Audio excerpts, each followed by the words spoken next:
오늘 우리가 함께 나눌 말씀은 요한복음 14장 1절에서 7절까지의 말씀입니다. 요한복음 14장 1절에서 7절.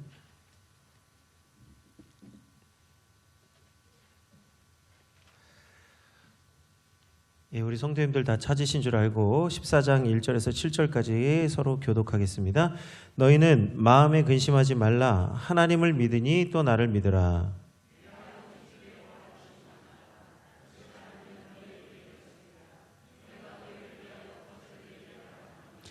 가서 너희를 위하여 거처를 예비하면 내가 다시 와서 너희를 내게로 영접하여 나 있는 곳에 너희도 있게 하리라. 도마가 이르되 주여 주께서 어디로 가시는지 우리가 알지 못하거늘 그 길을 어찌 알겠사옵나이까.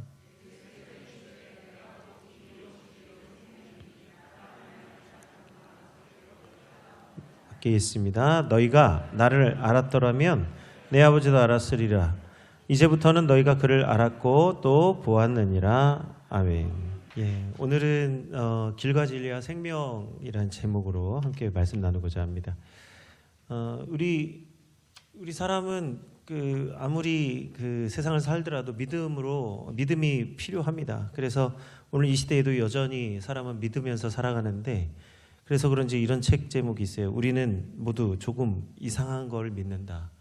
책 제목 자체가 이상한데, 우리는 믿기는 믿는데 조금 이상한 것들을 좀 믿고 산다는 겁니다.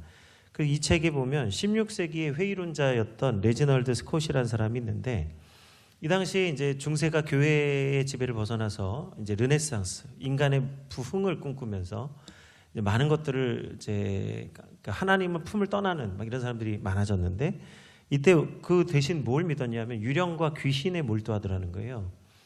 하나님을 안 믿으면 그냥 믿음이 없어질 줄 알았는데 보니까 오히려 다른 걸 믿더라는 겁니다. 더 열심히 믿더라는 겁니다. 유령과 악마. 우리 지금 할로윈 파티 이런 것도 다 귀신 숭배하는 거잖아요. 이제 르네상스 시대의 사람들 보면서 이 16세기 회의론자였던 스컷이 이제 앞으로 미래가 오면 이런 이상한 믿음은 안 가질 거다, 이렇게 예언을 했습니다. 근데 그의 예상과는 달리 오늘날에도 여전히 이상한 믿음은 인기가 있습니다. 이 이상한 믿음이라고 하는 것은 우리 인간 역사의 일반적이고 보편적인 거라는 거예요. 스콧이 예측이 실패를 했는데 결국은 우리는 과학적 지식이 없어서가 아니고 다 있죠. 배우고 열심히 우리 이제 공부도 하지만은요, 그것으로 우리가 되는 게 아니고 우리 마음은 원래 믿으면서 살 수 있도록 우리 마음이 그렇게 만들어졌다는 거예요. 이게 성경 얘기가 아닙니다. 이거는 그냥 일반 세상에서 하는 얘기인데 거기에도 믿음에 대한 얘기를 하고 있는 거예요. 그래서 이 책에 보면 마이클 셔머라는 사람이 우리 안에는 믿음에 대한 심장이 있는데 그게 곧 믿는 마음이라는 거예요. 믿는 마음이 우리에게는 있다는 거예요. 모든 사람에게는 다 믿는 마음이 있는 거죠. 그래서 이 사람의 믿는 마음은 다양한 곳에서 작동이 됩니다.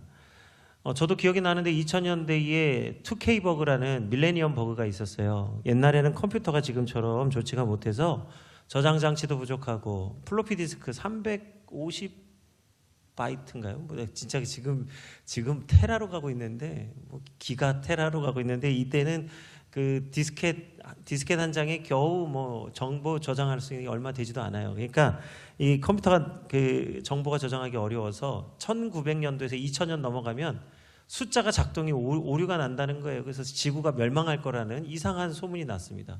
근데요, 이게 그냥 소문으로 끝나면 좋은데 당시에 진짜로 IT 기업, IBM이나 유명한 오라클이나 이런 회사들이 있단 말이에요.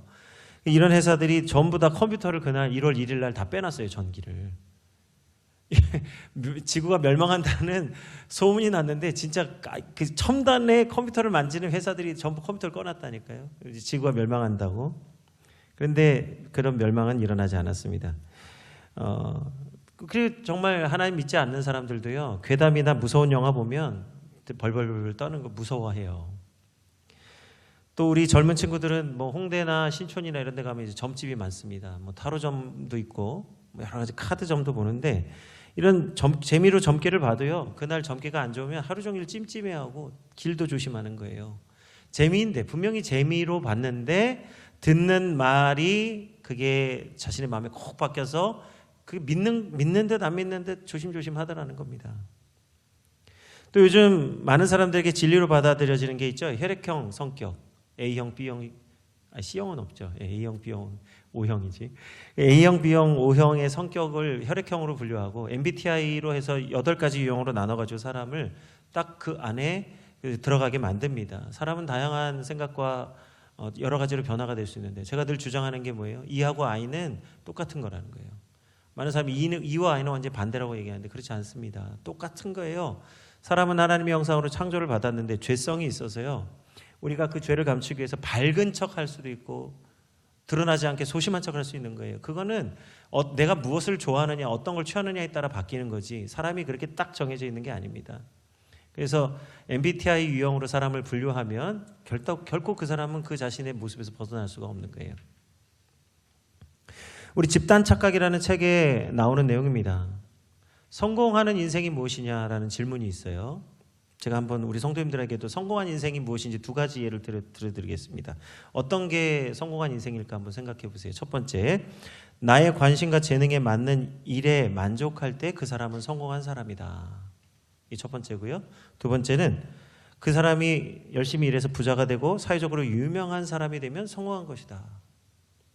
첫 번째, 2번째 중에 어느 게 성공한 사람의 모습입니까? 부자가 되지 못하고 유명해지지 않아도 내가 하고 싶은 일을 마음껏 하면서 만족을 누리는 사람이 성공한 사람이에요? 아니면 내가 너무 재미없고 하고 싶지 않지만 돈 많이 벌고 부자가 돼서 많은 사람들한테 유명하면 성공한 사람이에요? 어떤 게 성공한 사람이죠? 1번이세요? 야, 역시 우리 성도님들이시구나. 대부분의 사람들은 지금 우리 성도님들처럼 1번이 정답이라고 말합니다. 내가 원하는 일을 함으로써 만족을 누리는 것이야말로 성공 아니냐. 그런데 많은 사람들이 나는 1번을 생각하지만 다른 사람들은 2번을 택할 거라고 생각한다는 거예요. 그래서 무슨 말이냐면 나와 다른 사람이 원하는 것은 다르다는 거예요.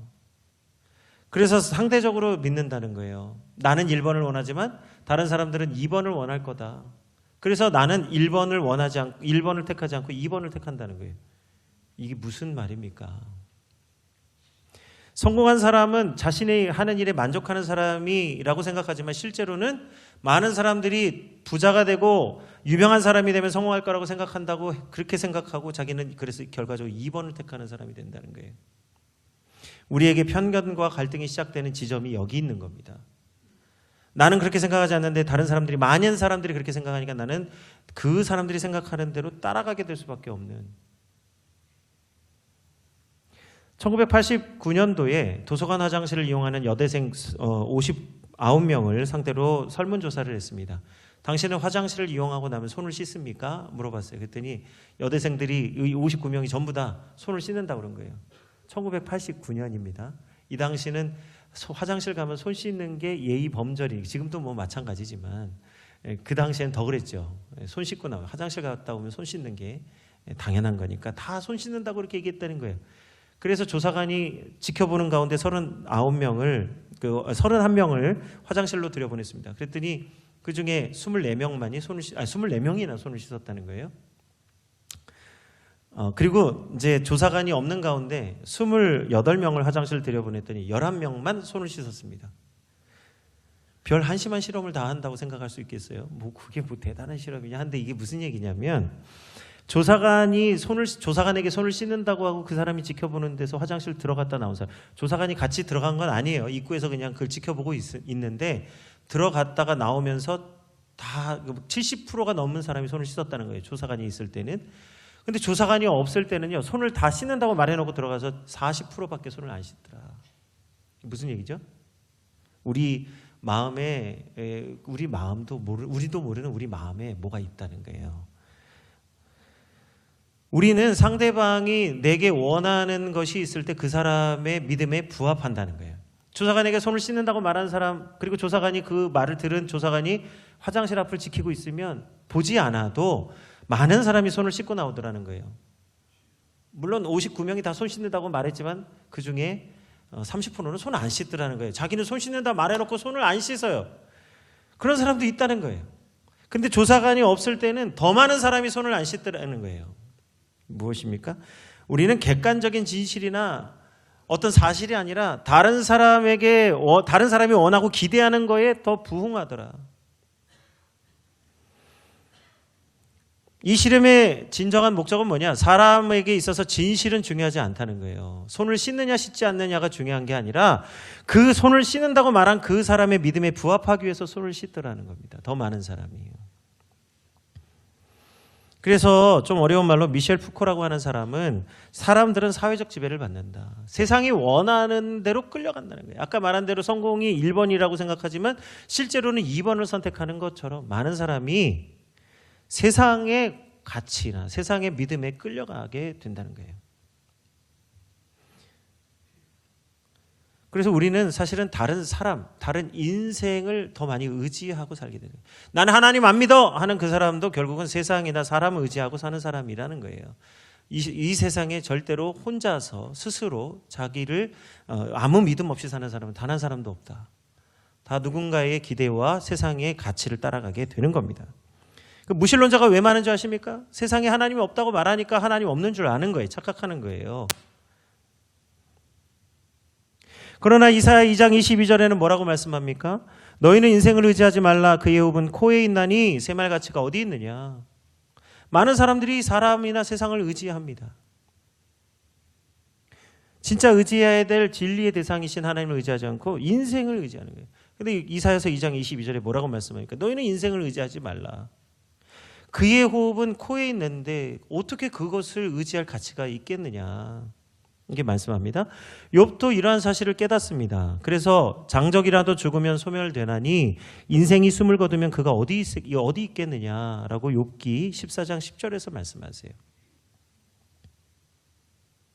오늘 세상에서, 오늘 인생 속에서, 우리 인생 속에서 의지할 수 있는 진리라고 하는 것은 사실은 없다라는 겁니다. 그런데 모든 인생이 도달하는 진리가 하나 있습니다. 모든 사람에게 반드시 임하는 진리가 있는데 그게 뭐냐면 히브리서 9장 27절의 말씀에 한 번 죽는 것은 사람에게 정하신 것이요 그 후에는 심판이 있으리니. 모든 사람에게 변치 않는 진리는 뭐냐면 저도 이 자리에 있는 우리 모든 성도님들도 다 언젠가 한 번은 죽는다는 거예요. 그건 정해진 진리예요. 누구도 사람은 죽지 않는다고 말할 수 있는 사람, 나는 죽지 않는다고 말할 수 있는 사람 단 한 사람 없습니다.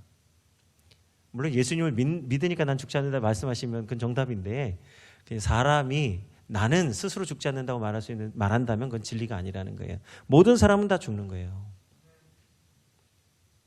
그래서 야고보서 4장 14절에는 내일 일을 너희가 알지 못하는도다. 너희 생명이 무엇이냐? 너희는 잠깐 보이다가 없어지는 안개니라. 이번 무한공항 참사도 사실은 누가 알았겠어요? 그 성공적으로 그 정말 비행기가 동체 착륙한다는 거는요 엄청난 기술이 요구되는 겁니다. 그 기장과 그 항공사는 죄가 없어요. 물론 엔진 정비가 잘못되고 고장 날 수 있는 모든 비행기가 다 안전한 게 아닙니다. 우리가 안전하다고 믿고 타는 거죠. 지금도 얼마나 많은 비행기가 고장이 나고 불시착하고 사고가 나는지 몰라요. 그 공항에 무사히 내려와서 활주로를 잘 활공해가지고 내려와가지고 땅에 내려왔어요. 그런데 문제는 그 비행기가 그만 그 콘크리트 장벽이 있는 줄을 누가 알았겠어요. 원래 공항에는 그런 게 설치되면 안 되는 겁니다. 모두가 다 살았다고 생각한 그 순간 그들이 그렇게 죽게 될 줄 누가 알았겠냔 말이죠. 오늘 야고보서 4장 14절에도 마찬가지입니다. 내일 일을 너희가 알지 못하는도다. 오늘 이 말씀이 진리인 것은 모든 인생이 바로 이런 사망이라고 죽음이라고 하는 이 길 위에 놓여져 있기 때문에 이것이 진리인 것이에요. 우리 윤동주 시인이 길이라는 시를 썼습니다. 이 젊은 시인이 젊은 나이에 요절했지만 이 참으로 인생에 대한 그리고 신앙에 대한 진지한 고민으로 많은 좋은 시들을 남겼는데요. 아름다운 시들을 남겼는데 그중에 남긴 시가 길이라는 시입니다. 이 길이라는 시를 제가 한번 읽어드리겠습니다. 잃어버렸습니다. 무얼 어디에다 잃었는지 몰라 두 손이 주머니를 더듬어 길에 나갑니다. 돌과 돌이 끝없이 연달아 길은 돌담을 끼고 갑니다. 담은 쇠문을 굳게 닫아서 길 위에 긴 그림자를 들이우고 그 길은 아침에서 저녁으로 또 저녁에서 아침으로 통했습니다. 돌담을 더듬어 눈물을 짓다가 쳐다보면 하늘은 부끄럽게 푸릅니다. 풀 한 폭이 없는 이 길을 걷는 것은 담 저쪽에 내가 남아있는 까닭이고 내가 사는 것은 다만 잃은 것을 찾는 까닭입니다. 윤동주 시인이 우리 인생에는 잃은 것이 있는데 그 잃은 것을 찾기 위한 길을 떠난다는 거예요. 마찬가지로 우리도 잃어버린 것을 찾는 길 위에 서 있습니다. 우리가 찾으려고 하는 길은 뭐냐? 죽음을 이길 수 있는 생명의 길이죠. 그래서 오늘 죽음을 준비하며 사는 사람이야말로 진정한 삶을 준비하는 사람입니다. 죽는다는 것을 아는 사람은 자기 삶을 죽을 것을 준비하는 사람입니다. 그 사람이 바로 진리를 아는 사람이라는 거예요. 내가 죽는다는 사실을 아는 사람이 그 진리를 아는 사람이라는 거예요. 그래서 성경은 오늘 이 죽음으로 인한 두려움이 찾아오는 우리 모든 인생들에게 하나님도 예수님도 두려워하지 말라고 말씀합니다. 마태복음 10장 31절에 두려워하지 말라 너희는 많은 참새보다 귀하니라. 참새 2마리가 한 아사리온에 팔리지 않느냐. 그러나 이것도 하나님이 허락하시지 아니하면 팔리지 못한다는 거예요. 하물며 너희일까 보냐. 시편 118편 6절의 말씀입니다. 여호와는 내 편이시라 내가 두려워하지 아니하리니 사람이 내게 어찌할까. 잠언 29장 25절의 말씀입니다. 사람을 두려워하면 올무에 걸리게 되거니와 여호와를 의지하는 자는 안전하리라. 결국 사람을 두려워하면 재판을 굽게 하는 거예요. 뇌물을 받으면 재판을 굽게 하게 되는 거예요. 뇌물을 받으면 사람을 두려워하게 되는 것이에요. 뇌물을 사랑하면 진리를 미워하게 되는 거예요. 그래서 모든 인생이 어그러지게 되는 것입니다. 하나님께서 우리 인생을 참되게 심판하시기 때문에 재판장이 되시기 때문에 모든 인생이 복이 있는 거예요. 재판이 굽어지지 않기 때문에 반드시 말씀하신 대로 행하시기 때문입니다. 그래서 여호와를 의지하는 자는 안전하리라. 하나님을 믿는 자, 하나님의 말씀을 믿고 의지하는 자는 안전한 거예요. 왜냐하면 그 말씀은 불변하는 진리니까요. 마태복음 10장 28절의 말씀입니다. 그래서 몸은 죽여도 영혼은 능히 죽이지 못하는 자들을 두려워하지 말고 오직 몸과 영혼을 능히 지옥에 멸하실 수 있는 이를 두려워하라. 우리가 두려워할 것은 죽음이 아니라 죽음과 사망의 그 권세를 깨뜨리시는 하나님의 능력을 사모하고 하나님으로부터 멀어지는 것을 두려워하라는 말씀이에요. 우리 사람이 죽는 것은 한번 정해진 것이기에 바꿀 수가 없습니다. 우리가 바꿀 수 있는 것은 죽음과 사망의 권세를 깨뜨리시는 예수 그리스도를 믿는 믿음을 바꿔야 되는 거예요. 우리의 마음을 그냥 허망하고 허탄한데 믿는 그 믿음을 바꿔서 하나님을 믿는 믿음, 예수 그리스도를 믿는 믿음으로 바꿔야 하는 거예요. 바꿀 것이 있다면 믿음을 바꿔야 되는 거예요. 이 죽음의 진리를 생명의 진리로 바꿔주신 분이 예수님이십니다. 그래서 오늘 본문의 말씀 요한복음 14장 1절로 4절입니다. 너희는 마음에 근심하지 말라. 하나님을 믿으니 또 나를 믿으라. 내 아버지 집에 거할 것이 많도다. 그렇지 않으면 너희에게 일렀으리라.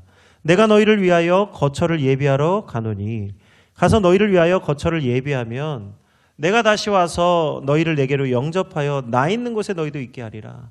내가 어디로 가든지 그 길을 너희가 아느니라. 우리가 예수님을 믿으면 하나님을 믿는 것이고 하나님을 믿으면 예수님을 믿게 됩니다. 진리를 찾아 헤매는 사람, 영생의 구원을 구하는 사람은 반드시 예수님을 만나게 되어 있어요. 세상에서 구원을 이룰 수 있는 길은 오직 주님 한 분밖에 없습니다. 그래서 우리가 구원을 받으려고 정말 진리를 찾아 헤매게 되면 아까 윤동주 시인처럼 길을 떠나는 사람은 반드시 예수 그리스도를 만나게 되고 예수님의 은혜를 구하게 돼서 예수님의 구원을 받게 되는 줄로 믿으시기 바랍니다. 그래서 레슬리 뉴기빈이라고 하는 그 선교사님이 인도에서 35년 동안 선교할 때에 그 인도 땅에 있는 그 힌두 사제가 뭐라고 얘기했어요? 성경은 종교서적이 아니라 진리에 대한 말씀이라는 거예요. 우리가 누구인지 어떻게 해서 우리가 구원을 받는지를 알려주는 진리의 책이다.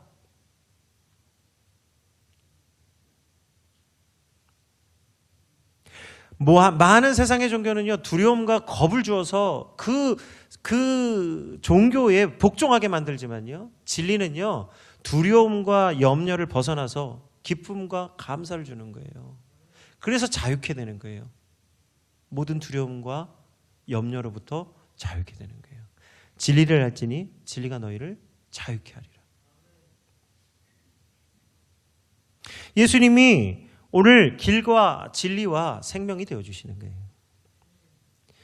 진리라는 말, 히브리어 에메트라는 말은요, 어떤 건물을 세우는 데 있어서 필요한 기초입니다. 그 기초가 무너지지 않도록 든든하게 세워지는 기초가 진리라는 거예요. 그래서 진리 위에 믿음을 세워야 그 믿음이 그 굳건한 믿음이 되는 거예요. 그래서 예수님이 베드로를 개바라, 반석이라고 불러주신 거예요. 내 믿음 위에 교회를 세우겠다. 우리가 이 진리 위에 우리 인생의 기초와 우리 믿음을 놓아야만 우리 인생이 복되게 된 줄로 믿습니다. 그렇지 않은 사람은 어떤 사람입니까? 야고보서 1장 14절에서 16절. 오직 각 사람이 시험을 받는 것은 자기 욕심에 끌려 미혹됨이니 욕심이 잉태한 즉 죄를 낳고 죄가 장성한 즉 사망을 낳느니라. 내 사랑하는 형제들아 속지 말라. 우리는 죽음에 이르는 거짓 진리에 속지 말아야 된다는 거예요. 예수님을 믿는 사람들이 이런 거짓 진리에 속아서 두려움과 염려 속에 살아서는 안 될 말이랍니다. 우리 페이스북의 창시자인 마크 주커버그, 저커버그라고도 하고 젊은 나이 20대에 이 페이스북을 만들어가지고 자신이 이런 장담을 했습니다. 내가 만든 페이스북은 오늘날 이런 다원주의 시대에 많은 사람들에게 진정한 자유를 줄 것이다. 그렇게 장담을 했어요. 그런데 페이스북을 운영하던 한 직원이 2021년 양심선언을 합니다. 그래가지고 이 지금 2021년도에 페이스북 사태가 크게 일어났어요. 이 직원이 양심선언을 한 이유가 있습니다. 이 자신이 페이스북을 작동시키는 알고리즘을 개발하는 직원이었어요. 프로그래밍 하는 거예요. 프로그래밍. 그래서 이 페이스북의 이 어떤 방식으로 작동할 수 있도록 이렇게 알고리즘을 짜는 건데요. 이 알고리즘이 어떻게 작동되느냐? 아이들에게는 직접적으로 해를 입히게 하고 사회에는 분열을 조장하게 하고 민주주의, 그러니까 그 페이스북을 운영하는 그 나라의 그 민주주의를 위협하는 플랫폼이 되도록 그렇게 작동되게 알고리즘을 짰다는 거예요. 왜 그렇게 짜는지 아세요? 아니 왜 그렇게 하는 거야? 아니 그렇게 하면 언젠가 이렇게 될 거 알면서 왜 이러는 거 하지? 왜 그렇게 하느냐? 이 마약 같은 거기에 매달리고 빠져들게 해서 도저히 벗어날 수 없도록 알고리즘을 짰더니 아이들에게는 직접적으로 해를 입히는 계속 자극적인 것들을 보여주고 사회는 분열을 조장하는 거예요. 그러니까 어디에 마음 둘 게 없으니까 점점 더 페이스북에 매달리게 되고 그러다 보니까 그렇게 각 사람들이 다 분열되고 막 그렇게 다투게 되고 결국은 그 사회 근간을 흔드는 악한 도구가 되었다는 거예요. 그때 법정에 이 주커버그가 끌려 나왔습니다. 재판을 받는데 이 사람이 이제 재판을 받으면서 뭐라고 말한 줄 아십니까? 깜짝 놀랐어요. 뭐라고 말해요? 나만 그렇게 하는 게 아닙니다. 자기가 분명 페이스북을 만들 때는요, 이 페이스북이 많은 사람에게 진정한 자유를 주는 도구가 될 것이다 이렇게 얘기해 놓고는 정작 법정에 나와서 한다는 말이 나만 그렇게 한 게 아니에요. 페이스북만 있는 줄 아슈? 인스타그램도 있고 텔레그램도 있고. 텔레그램이 어떤 거예요? N번방 사건. 텔레그램도 있고 온갖 소셜미디어가 우리와 우리 자녀들에게 욕망을 부추기고 두려움과 염려를 주고 사회로부터 단절을 일으키고 다른 사람과 교제하지 못하게 하고 꼼짝 못하게 만드는 거예요. 이런 소셜미디어에 중독된 청소년들마다 자살률이 높아진다는 겁니다. 그래서 제가 우리 교회 안에 있는 청년들을 볼 때에 마음이 조급한 거예요. 우리 다음 세대를 바라볼 때 지금 아이들이 괜찮다고 괜찮은 게 아니에요.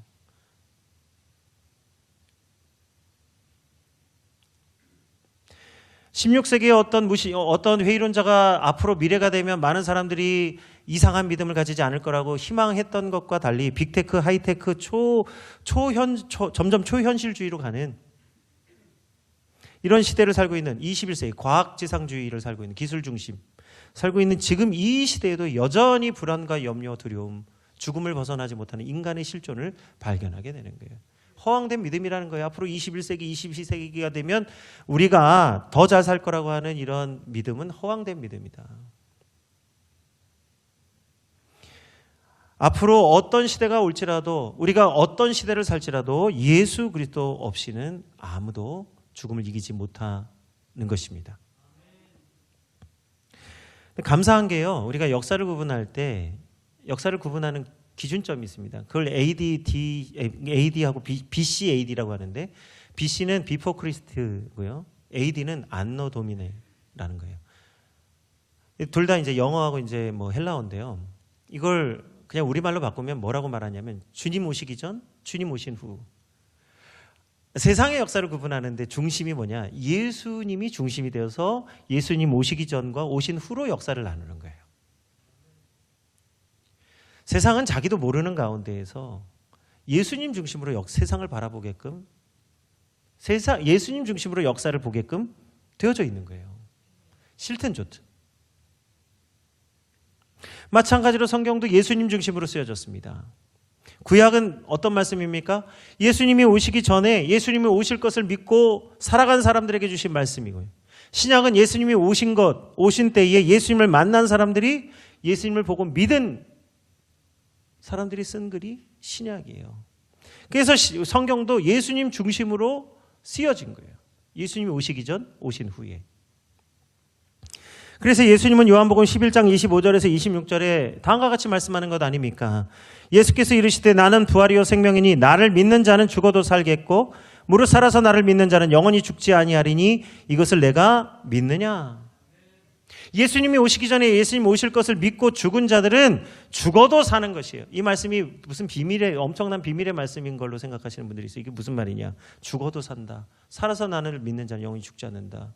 뭔가 신령한 코드가 들어있는 것 같지만, 그 예수님 오시기 전에 하나님이 말씀하신 언약을 믿고 예수님이 오실 것을 믿고 죽은 자들은 죽었지만 살아난다는 거예요. 그리고 예수님이 오셔서 살아계신 예수님을 만나고 믿은 자들은, 살아서 나를 믿는 자들은 영원히 죽지 아니하니니 이것을 내가 믿느냐?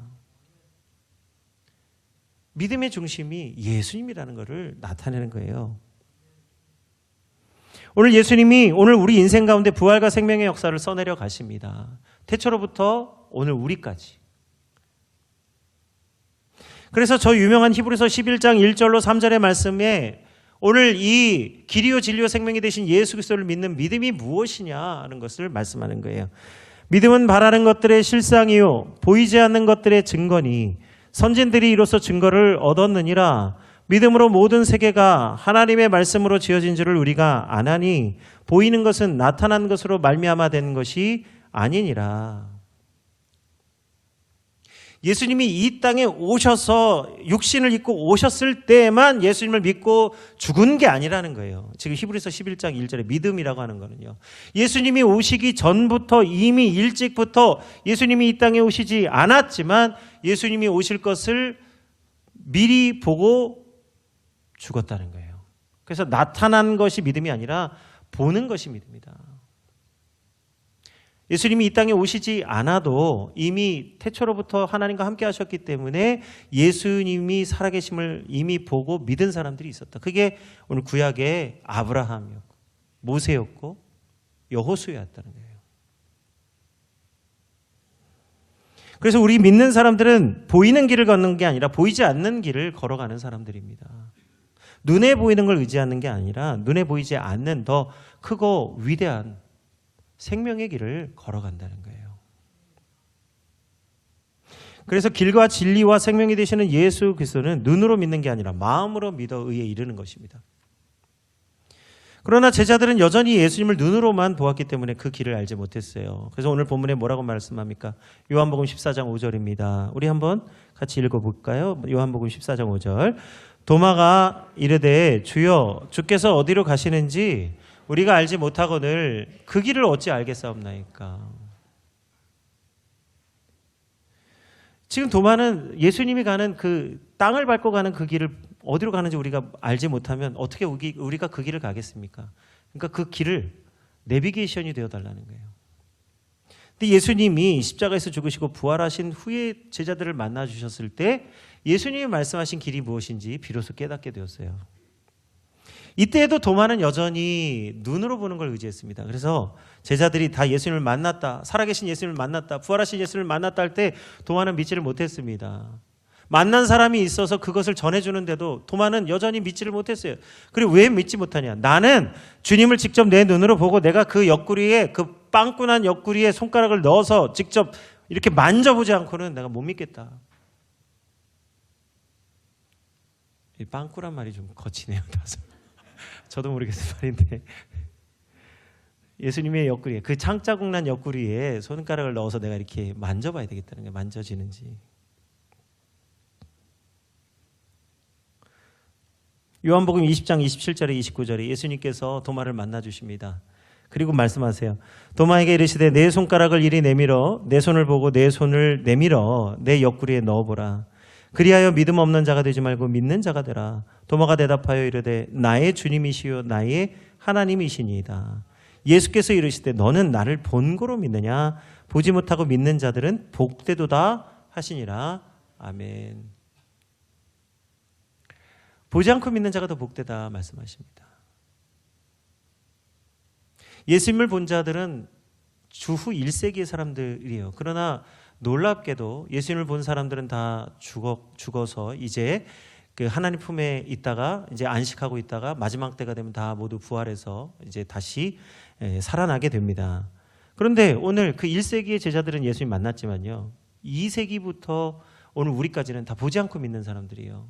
예수님이 부활하셨다라는 이 진리의 말씀을 믿고 보지 않고 믿는 것이 더 복되다 하셨는데, 참으로 많은 인생이 복된 인생으로서 예수님을 만나고 있는 거예요.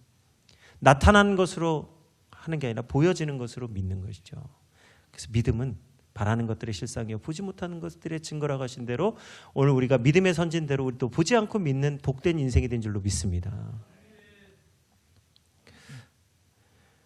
도마 얘기를 좀 할까요? 이제 도마 얘기 여기 좀 여기는 그 따로 준비 안 했지만, 도마는요 가장 어쩌면 제자들 가운데 불신앙인 제자였을지 모릅니다. 근데 그가 예수님의 옆구리에 손가락을 넣어본 후에 모든 제자 가운데 가장 먼 곳 인도까지 가서 그곳에서 뭐 전생에 하면 껍질이 벗겨서 소금을 쳤다는 얘기인데 아주 너무 잔인한 얘기지만 설교단에서 하기에는, 그러나 도마는 주를 위하여 아낌없이 자신의 생명을 내어드리는 온전한 믿음의 사도가 된 것이에요.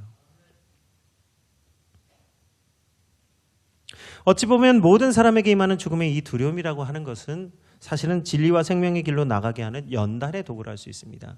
죽음이 진리인 것 같이 생명이 진리인 거예요. 그 진리를 진리로 인도하는 반면교사라는 겁니다.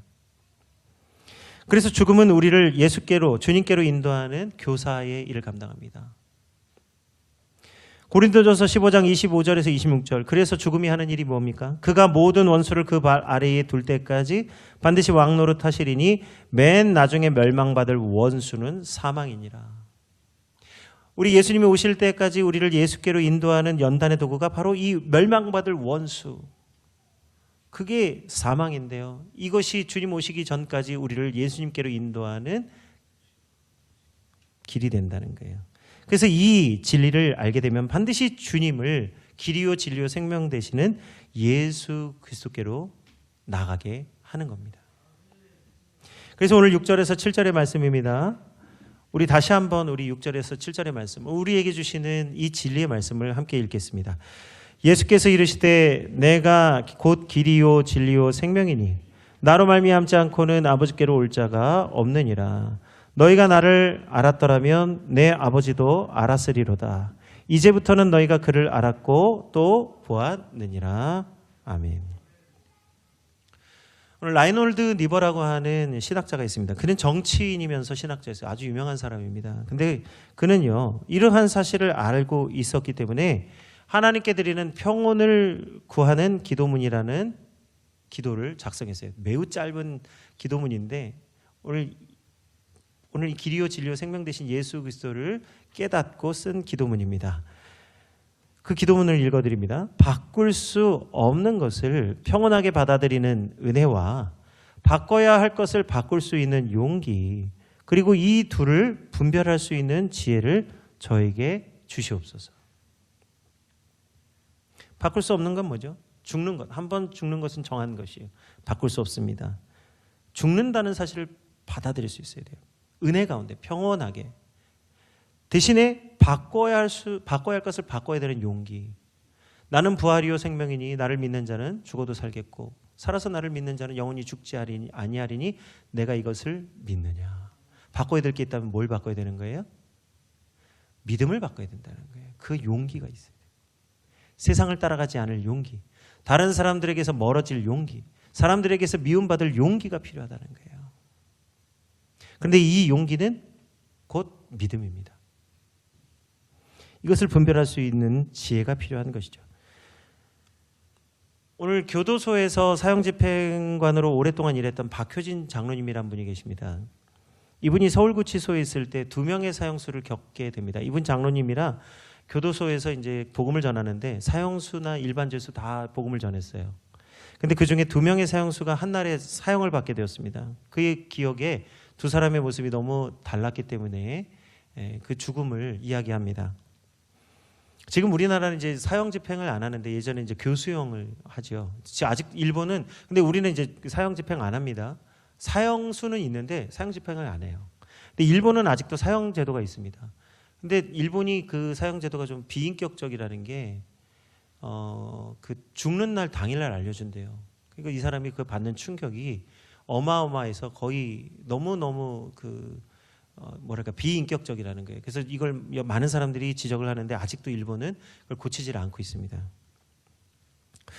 먼저 도사라고 하는 사형수가 있는데요. 이 도사라는 사람은 8년 동안 돌을 닦으면서 많은 이웃들을 돌봐주고 화내지 않는 돌을 닦았다고 그래요. 근데 어찌된 일인지 이 사람이 사형수가 된 거예요.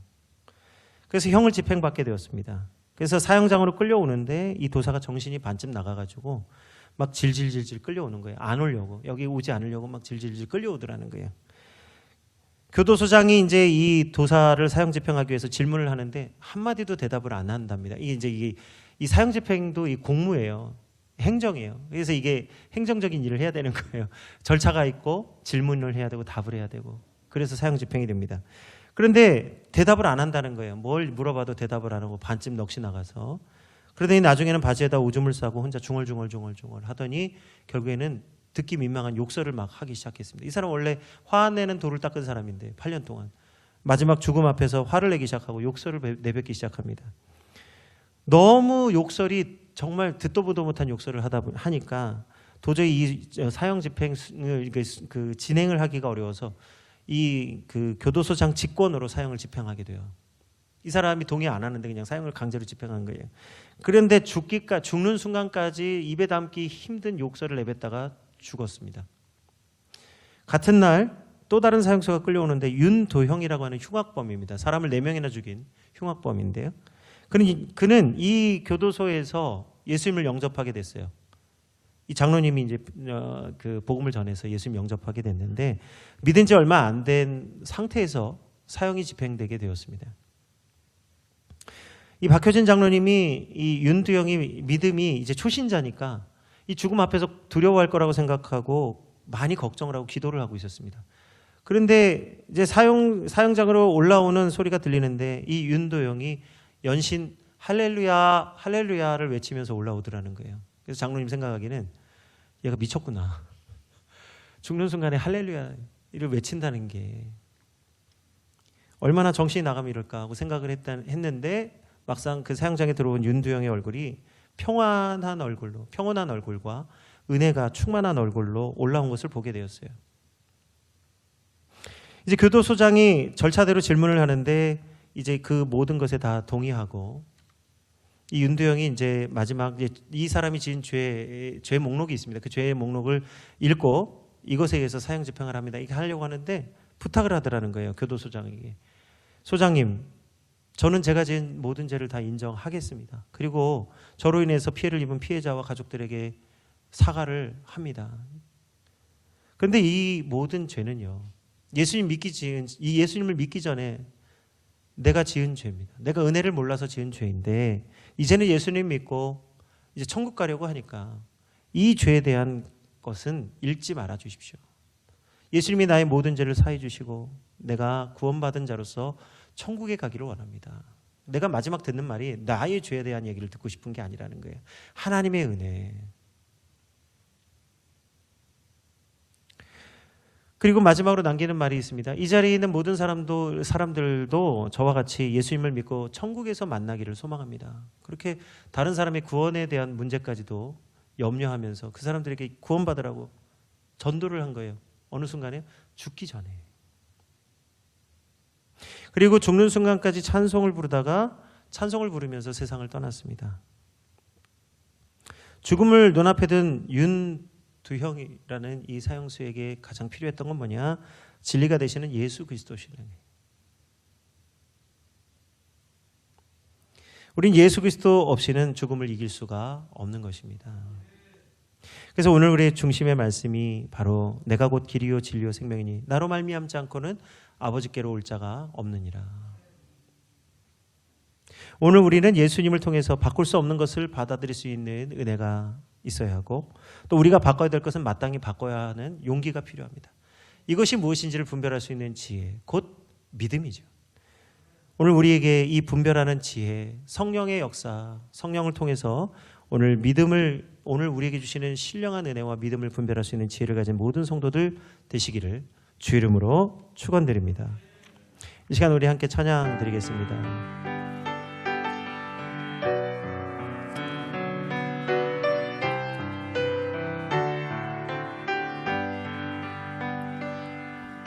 죽임 당하신 어린 양 모든 족속과 방언 백성과 나라 가운데서 우리를 비로사서 하나님께 드리셨네. 다시 한번 찬양합니다. 죽임 당하신 어린 양 모든 족속과 방언 백성과 나라 가운데서 우리를 비로사서 하나님께 드리셨네. 죽임당하신 어린 양 죽임당하신 어린 양 우리들을 날아와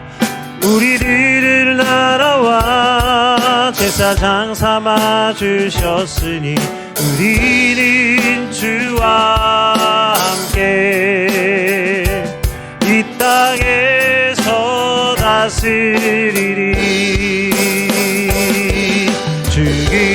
죽임당하신 어린 양 능력과 부와 지혜 힘과 존귀와 영광 찬송 받으시기에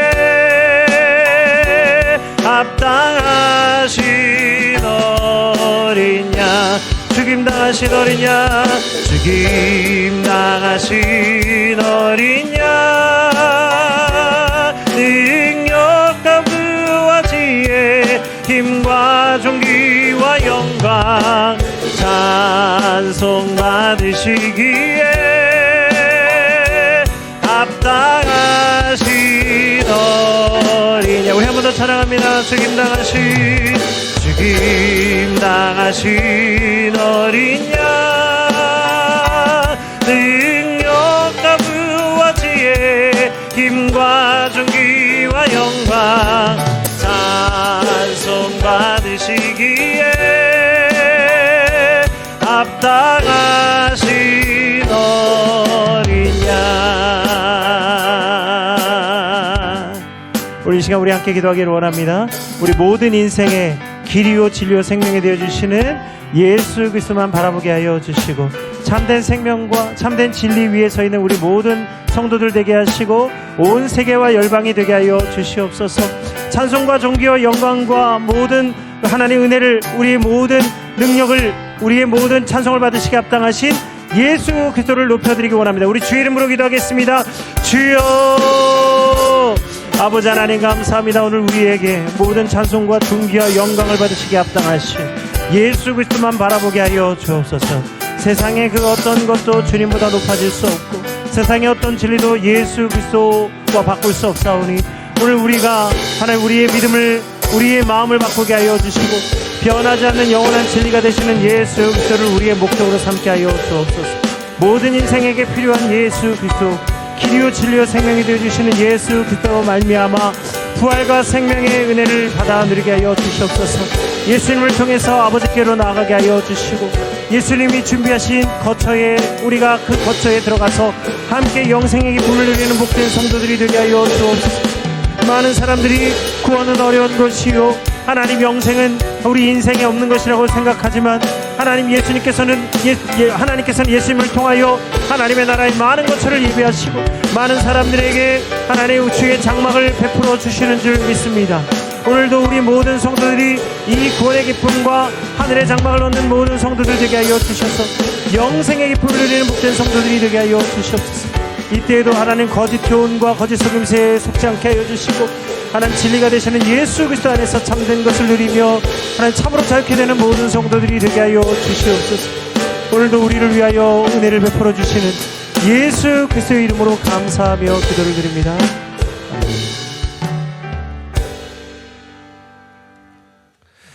사랑의 주님, 오늘 우리 주님이 죽임을 당하셔서 모든 족속과 방언과 백성과 나라들 가운데에서 우리를 주의 피로 사서 하나님의 백성이 되게 하시니 감사합니다. 내가 너희를 위하여 처소를 예비하러 가노니 아버지의 집에는 거할 것이 많다고 하셨습니다.